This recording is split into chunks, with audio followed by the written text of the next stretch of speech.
everyone, welcome back to my channel, or welcome if you're new here, a very warm welcome to you. My name's Emily and I'm a knitter, crocheter and very occasional sewer. Today's episode is my 2024 year-end wrap-up. It's very exciting. Well, I think it is anyway, but how are you all today? I hope that you're all doing well and that you're having a really lovely weekend so far. I am sure I will be loving it. I am filming this in advance, but I am very sure every time the weekend comes, I'm super hyped for it because it's my 2 days off from work and it's always really good. So yeah, well, I say always really good. I can't guarantee that it will be, but I like the rest. I like the I'm not working feeling. It's always a joy. Right, okie dokie. So we have a couple of things to cover today. Excuse my voice, don't know what's going on, but we'll go with it. We'll see what happens. So we are going to start with a 2024 plans review. So back at the start of 2024, I did a video. I will tag it up here, and that was my 2024 plans video. In that video, I just explained a couple of plans that I wanted to do for 2024, and I think I touched upon a couple of projects that I wanted to cast on for 2024 as well. I'm not going to go, I'm not going to nitpick that video and tell you how I did with every point. I did try that yesterday when I tried to film yesterday, and it was a bit much. So we are just going to do a loose overview of how I think I did last year. So in terms of the themes of my plans, we'll start with the 2024 plans review. As you can tell, I'm still not up to speed with how I want these videos to be structured. So please bear with me. We'll see how we do. I think I'm there, but clearly I didn't read my own notes, did I? 2024 plans review. So the overarching themes that I had in that video, the plans video that I had, is I wanted to use my stash. I wanted to get my works in progress down, and sorry, I'm checking my notes, and I wanted a lesser by year. Overall, I think I did quite well, mostly in the lesser by part of those plans, because I used to be one of those people, I say one of those people, I used to love, I'm a salesperson dream, that's the best way to put it. You send me an email, like 5%, 10%, 20% off, and I am there. So I have been very resistant this year in terms of when there's a sale on one of my favourite yarn dyers or one of my favourite yarn stores. I've been very resistant because I'd set myself the plan of wanting to buy yarn not only, I know that's never going to happen. We'll get into that in a moment, excuse me. I wanted to be more intentional, that's a better word, with my yarn purchases last year, and I think I did quite well. Obviously, when I went to the yarn show in, was it December? I think it was, wasn't it? When I went to the yarn show in December in Birmingham, I did buy some yarn because I always do. It's just how it is. And this is why I said a lesser by year and not a no buy year. I know for a fact I will never stick to a no buy year, and I'll only make myself feel guilty if I buy something. So why? I would never give myself that restriction. I know myself, and I know for a fact I would never do a no buy year. It's just not in my nature. There's always going to be something, and I don't want the feeling of guilt on top of that as well. I enjoy buying things, so I prefer to have the joy than the guilt. That's why I say lesser buy. But I have been a lot more intentional with my purchases in 2024. I could have done better, but I'm not giving myself a hard time about it. I'm really pleased. So I used some stash as well, also good. The nice thing about having a lesser by year means that when you reach for projects, you're going to be using your stash because you've got less yarn coming in, so you're more likely to reach for the stash. So that was kind of, all of these plans kind of worked in tandem, which was brilliant. And the final one was to get my works in progress down. I know I have 19 works in progress at the minute, and I know I keep saying I want to get my works in progress down, but at the end of 2023 I had 22 works in progress, so I'm classing that as a win. Kind of. That's my little make myself feel better thing. But in all seriousness, I do feel like I I'm slowly getting a better handle on my works in progress. I have reached, in 2024, I did reach for a couple of my paused whips. So I feel pretty happy with how I did. I know I can do better. There's always room for improvement, right? But looking at the wins rather than where at the start of 2024, where I thought I should be, at the start of 2024 to where I thought I should be at the end of 2024, I'm looking at the positives, because otherwise there's no point making yourself feel guilty for something that you do for enjoyment. So there you have it. That's my mini review. The other things that I wanted to do, I wanted to work on my colour work, and I did a couple of projects, which I'll show you now. So I got this book, and this is Colour Work in the Round by Anna Devoe of A Long Avec Anna. It's a brilliant book. I do highly recommend it. So here is where the patterns start, and this part of the book is tutorials and explanations. This part is the patterns. So as you can see, this book is predominantly about tips and tricks and just everything you would need to know with regards to colour work in the round. Perfection. Really loved this, and it taught me a lot of things that I wasn't quite aware of. I'm sure I would have been if I'd have watched some videos specifically talking about colour work itself, but I didn't. I just bought this book and then was introduced to a whole world of wonderfulness. So that then means that I can go and watch some YouTube videos. I could have watched them in the first place, but yeah, I just like books. What can I say? But I will show you some of the projects that I have done colour work wise. In fact, I think these are the only two I've done. I started it a bit late in the year, but really happy with my progress anyway. So this is the Blisco hat by A Long Avec Anna. That is the hat from this book. You can see it just here, I think. Yeah. So that book I made, this hat I used from one of the patterns in this book, and using the techniques that Anna mentions in the book. And I'm really happy with it. My tension is lovely. There's a nice stretch to that. And also, if I turn it inside out, if you look at my floats, they're really, really neat. I'm really, really pleased with them. So there they are.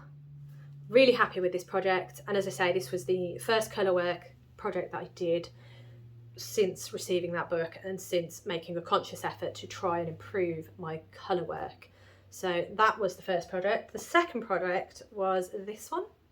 And this is the Festive Stocking by Jessie Ostermiller. Oh, sorry, I didn't tell you about the yarn. Sorry, the yarn I used was by A Long Avec Anna.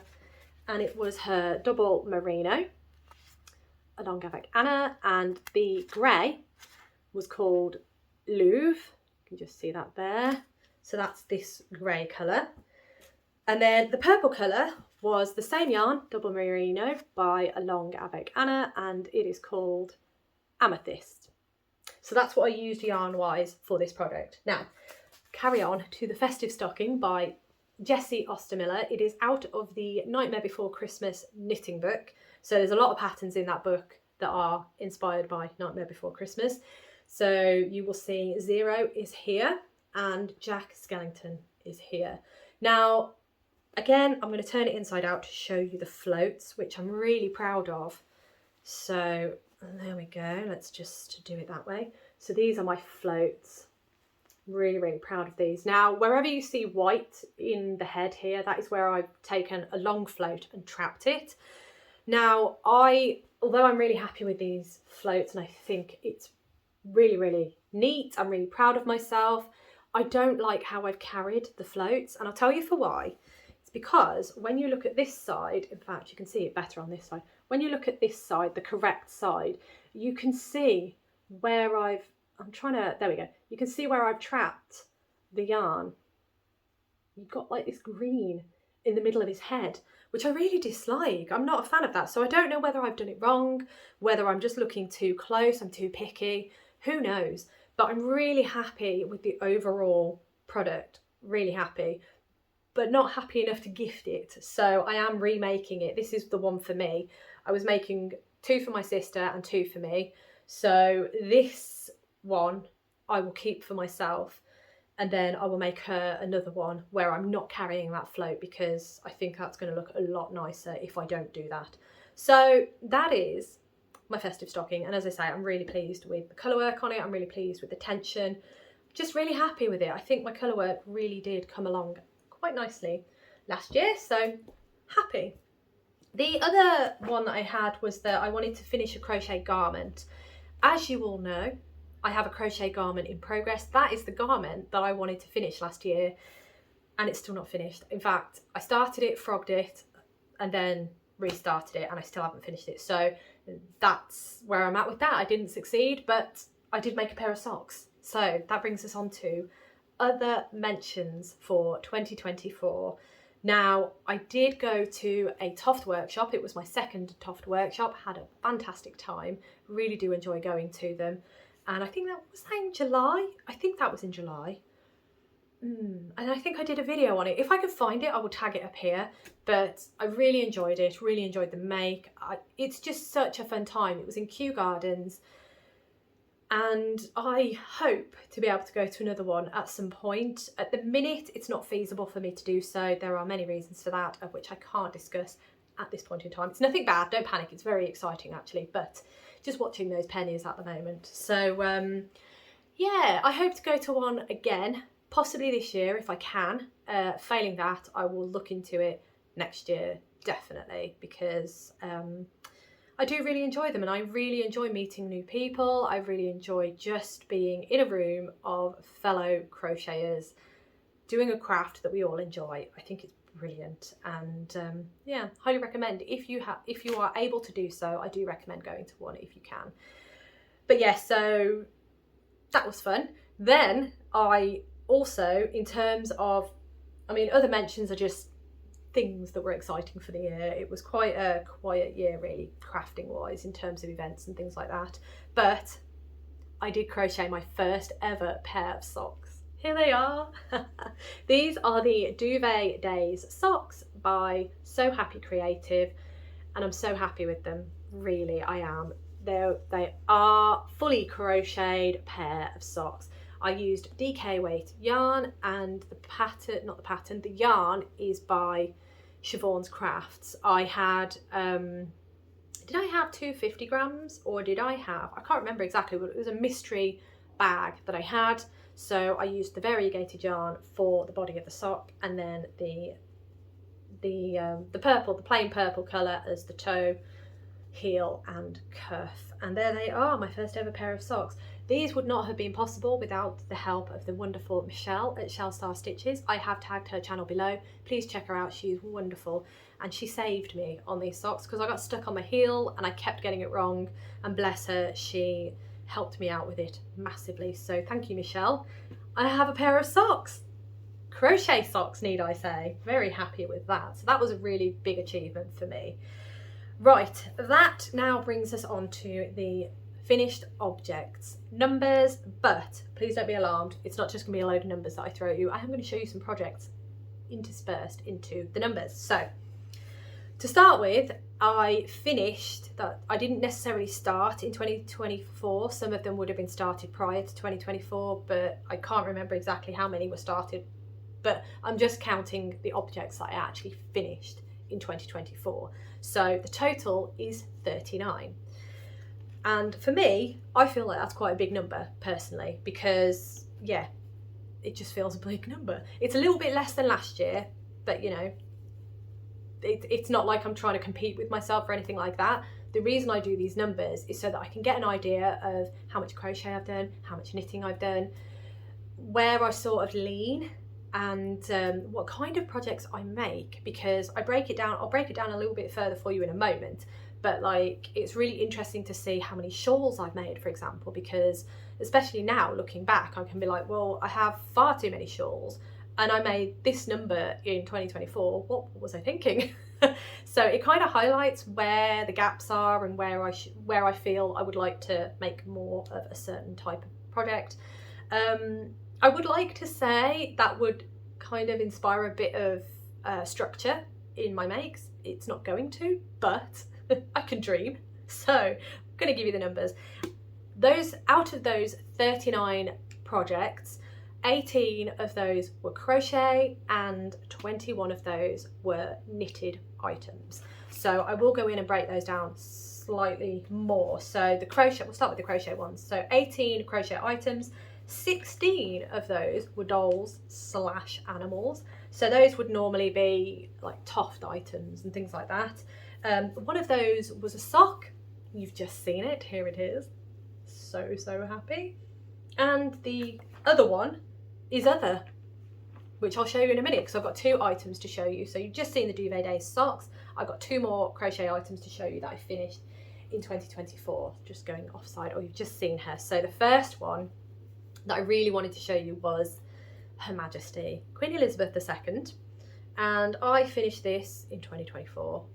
Oh, we're going a bit, there we go. I finished this in 2024. I was really proud of it because it was the first Toft doll that I'd ever made.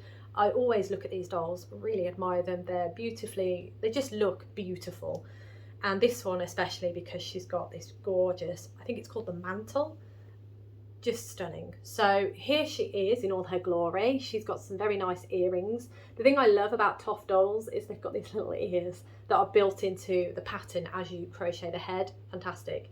Her tiara isn't fixed. I haven't sewn it on because I like the fact that you can take it off. She has her necklace, her little sash, would you say?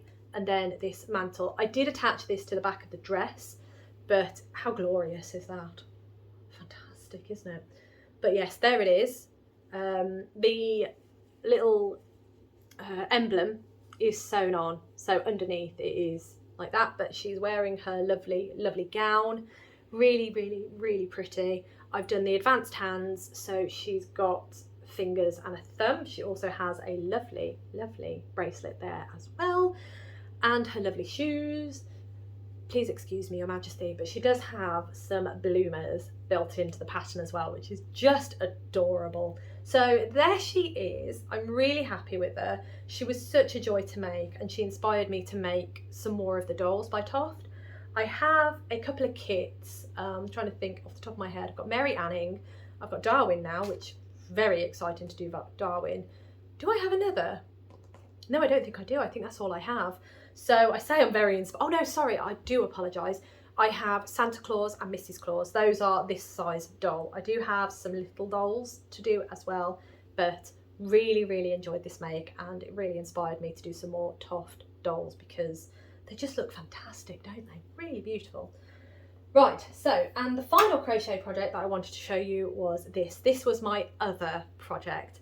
And as you can see, it is a yarn cozy. The yarn inside is completely separate. It's just the cozy on the outside that we're looking at. So I did an I-cord edging for the crochet cozy. That was done technically crochet. It was quite interesting to do. But this is a pattern by Natalie of Knitty Natty. She does knitted yarn cozies and also crochet yarn cozies. This is the first time I've done the crochet versions. But I really did not enjoy the process of this.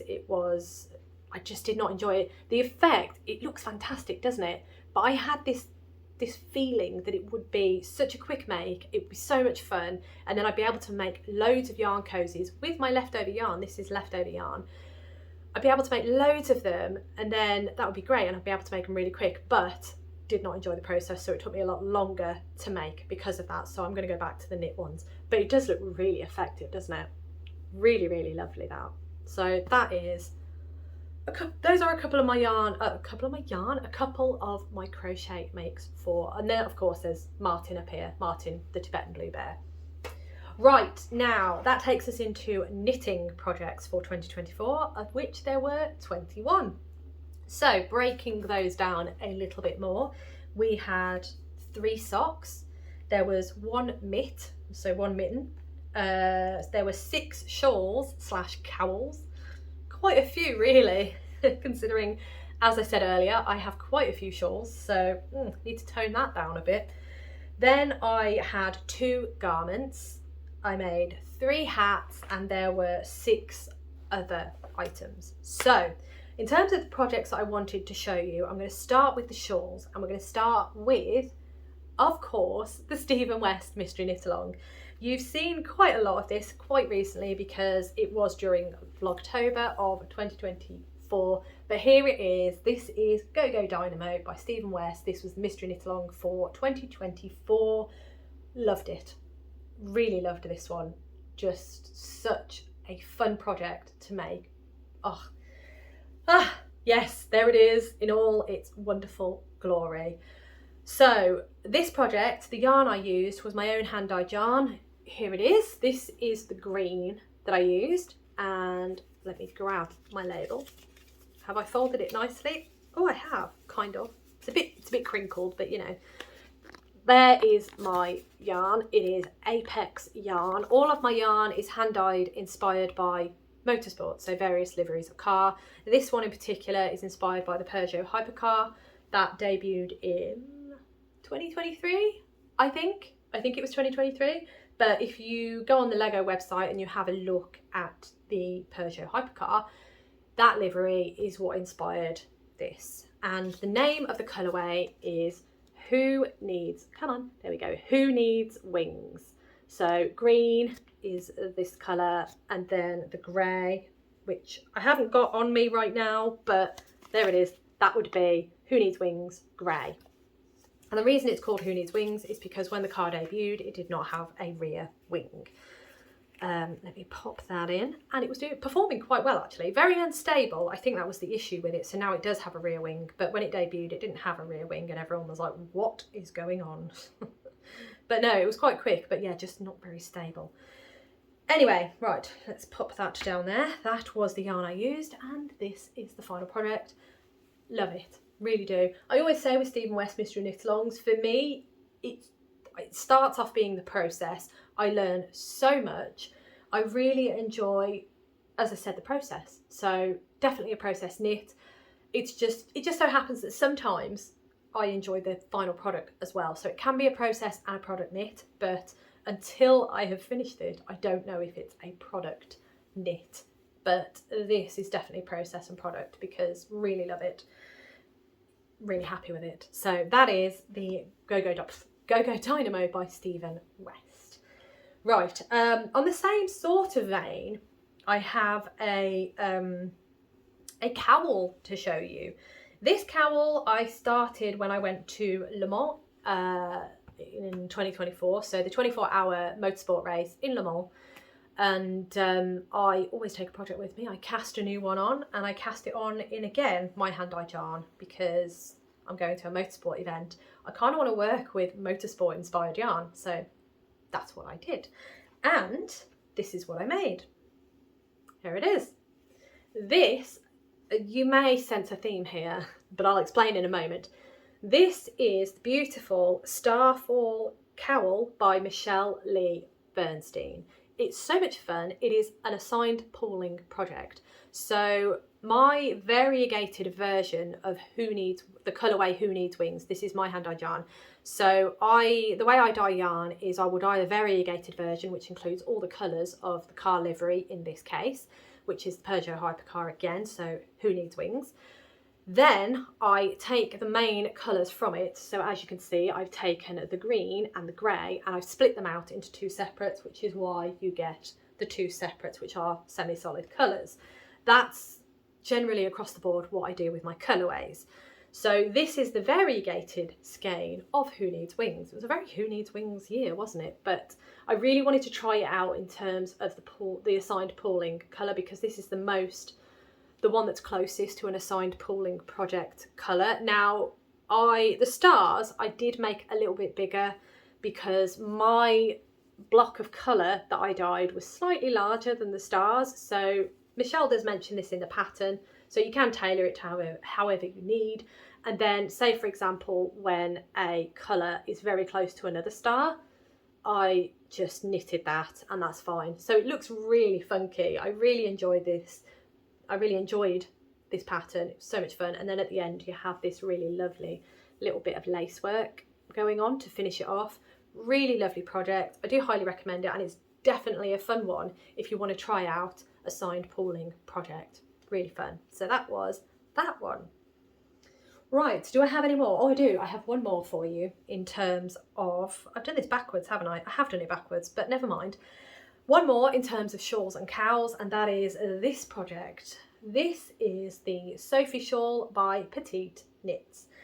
I made this with yarn that I bought when I was on holiday in Bergen in April in 2024, Whenever I go on a holiday, I think I've said this a number of times, but whenever I go on holiday, I always look for a yarn shop or several, and I will pay a little visit. And what I'm looking for is some yarn that is either the fibre has come from the country that I'm in, it's dyed in the country I'm in, or if I'm really, really lucky, a local dyer. And I was really, really lucky when I went to Bergen, so that's why I'm showing you this shawl, because I'm so happy with it. When we were in Bergen, we went into one of the shops and we found this. This is Fjord Fibres, and as you can see, yarn hand dyed in Bergen. You couldn't get more local than that. It was hand dyed in the place that we were in, so had to purchase this. And I settled on this colourway, which is just beautiful, isn't it? There's so much depth to it, it's lovely. So that is the yarn that I got, and the colourway was Forage. There you go. And while I was in the shop, I thought, I bought one of these, and then I thought, what project can I do? So then I started looking at the projects, and then I realised that the Sophie shawl would work for this. So I bought 2 of these, and I bought a couple of these, and this is Filcolana Tilia, which is 70% kid mohair and 30% silk, so that I could hold the 2 together to create this very, very lovely, plush, gorgeous, squishy, fluffy, oh, it's everything that is wonderful, and it is my Bergen shawl. It's wonderful. My apologies, I didn't tell you the makeup of the yarn for Fjord Fibres. So the yarn makeup for the Fjord Fibres yarn is, hang on. Oh. It is 80% wool and 20% polyester. Really, really lovely. It's very woolly, but oh, just fantastic. It's really light as well. Such a lovely yarn, and these 2 together creating this, couldn't have been happier. So that was my Bergen shawl, although it is the Sophie shawl by Petite Knits. All right, now that brings us on to the garments. I have 2 garments to show you, one of which I am sure you can see I am wearing. I am so happy with this sweater. It is one of my favourites, and I tell you all the time that I wear it all the time, and I do, I honestly do. In fact, it has started to pill. I wear it that much. It's, yeah, it's just my favourite. So as you can see, it is the Dartmoor sweater by Kadri. If I turn around, you will be able to see, yeah, there is the I-cord cast on that runs all the way across the back and across the other shoulder. And it is just brilliant. It's an oversized, relaxed, cozy sweater. I cannot sing its praises enough. The fun thing for me, so the I-cord cast on was new to me, brilliant. The other thing that was new to me is tubular bind off. I don't know if you can see that. So tubular bind off basically makes it look as though it's, it's going like a folded edge, I would say. Possibly, is that the way to put it? But it's fantastic. It creates such a beautiful edge. Let me bring that. Excuse the pilling, but as I say, I do wear this a lot.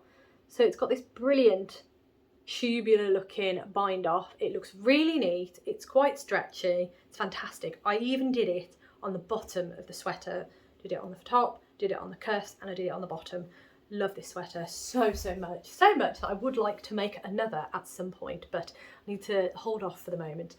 The yarn I used, really loved it as well. It's slightly rustic, so it's got that kind of woolly feel, but it's not anything too aggressively woolly, if that makes sense. So it's not scratchy to me, but I would just note that just be careful, because if you are extremely sensitive, it might be a little bit too woolly for you. But for me, not an issue at all. But the yarn I used was Drops Nepal Mix. It is the makeup of the yarn is 65% wool, 35% alpaca. Oh, it's just lovely. And the colour is 0618. So that is that one. And I held that with this, which is Drops Kid Silk. There we go. And it is, what is the makeup? It is 75% mohair, 25% silk. And the colourway is number 12. There you are. And that's for this sweater. Just one of my favourites. I'm so happy with it. I've got fluff in my mouth. And because I am so pleased with the garments I made this year, I'm going to show you the other garment, and that was this. This is the Plumeria tank top by Along Avec Anna. It is so lovely. It's got a really nice weight to it actually, this really nice drape as well.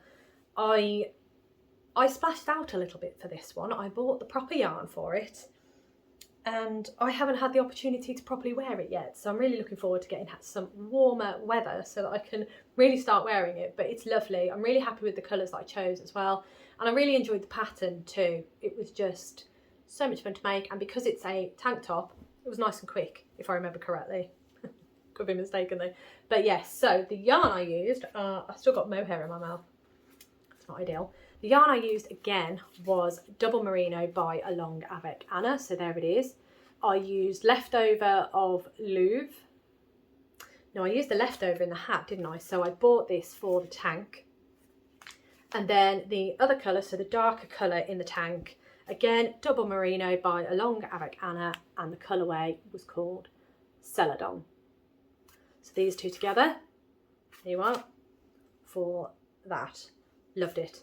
And as I say, it's just got such a lovely weight to it and drape to it. It's my first time working with Along Avec Anna's yarn for that and for the hat. And yeah, I really like it. So if I'm feeling like making something a little bit luxury, I may reconsider using her yarn again. So those are the garments that I made. I have one more item to show you out of my works in progress numbers, and that is from my other category. I think some of the other category was yarn cozies, but I did make at least 3 of these, possibly 4. I can't remember when the first one was made, but the emotional sport chicken, of course, I couldn't not show you, could I? So emotional sport chicken, she's been sitting here for a little while. This is my one. I've made one for a friend, and then I made one for my mum and one for my sister, and I gave excuse me, I took all 3 with me to Bruges in September when we were there for my birthday, and it was just really nice to have all 3 together when I gifted the 2 to my mum and my sister, because it was nice to have all 3 in the same place so that we could all see that we had one each, essentially. So, and they loved them. Really, really happy. I mean, why wouldn't you? It's just like the best thing ever, isn't it? The emotional sport chicken. So very, very highly recommend this pattern. It is fun. Really fun. So the yarn I use for this chicken in particular, I realise I'm missing the yellow and the red, but it is the same yarn. I just can't remember the name of them off the top of my head. But it is Paint Box Wool Blend Worsted, which is 25% wool, 75% acrylic. The brown I used is shade number 5. And then the purple, which you can just about see on mine, the stripes on the body and a little bit on the tail. My stripes were, again, Wool Blend Worsted, and they are in the shade number 11. Very, very subtle between those two. Yeah, I really loved it, and oh, it's just wonderful. So that brings me to the end of this 2024 year-end wrap-up. Overall, I had a good year actually. I really enjoyed. It's just been so much fun taking you along on this journey with me as well. Your comments have been fantastic. I've been really, really grateful for them. I do apologise that I've been very rubbish at responding lately, but life has just gotten so busy that it's been quite difficult to sit down and respond in the way that I want to, because I would really like to respond in the proper way. So yeah, just bear with me on that one. There's a lot of things happening that I can't really talk about at the minute. All good things. It's very draining on my brain. So please bear with me on that. But yeah, I hope you've enjoyed having a little look back at the projects. Let me know how your year went. Did you have a good year? Did you set some plans and did you achieve them? As I said before, a lot of the things that I set for myself, the targets, goals, plans, whichever, and when I look back at the numbers, it's not to compare to last year and think, oh, I didn't do as well as 2023, for example. That's not why I do it. I do it to kind of have a look back, look at the memories, look at what I got out of each of the projects. So Queen Elizabeth, I learned a lot. I did loop stitch, I think. No, that's not loop stitch. I did the hair. I did that properly for the first time because I did it on the French hen, Ruth the French hen of Toft. But I did it wrong, apparently, because when I did Her Majesty, I did it right. So I learned a lot there. So a lot of these projects I look at as massive learning things. Also using new yarn, so the Long Avec Anna yarn, learning how to crochet socks, getting better with colour work. I look at it from a constructive point of view rather than am I trying to beat last year's projects. That's not the case. I also look at it from my plans are there, so the lesser by year, the get better at finishing projects, or whichever, get my whips down. What was the other one? Using my stash. Yes, okay. So yeah, and it's nice to kind of look back on that and think, well, let's take the positive from it. You know, I actually did quite well, in my opinion. And the last thing I want to do is make myself feel rubbish for doing a craft that I love and that I enjoy. So none of this is in the act of trying to put pressure on myself or anything like that, or make myself feel guilty. That's again another reason why I will never say a no by year, because I know it's impossible and I don't want to feel rubbish about it. So this is just analysing how I did, and I can just enjoy the joy of it, really. So I really hope you've enjoyed this video. I know I've just waffled there at the end, gone very, very philosophical, but you know what I'm like. So I am going to leave that there. Thank you so much for watching. As always, I hope that you have a wonderful rest of the day, and I look forward to seeing you in my next video.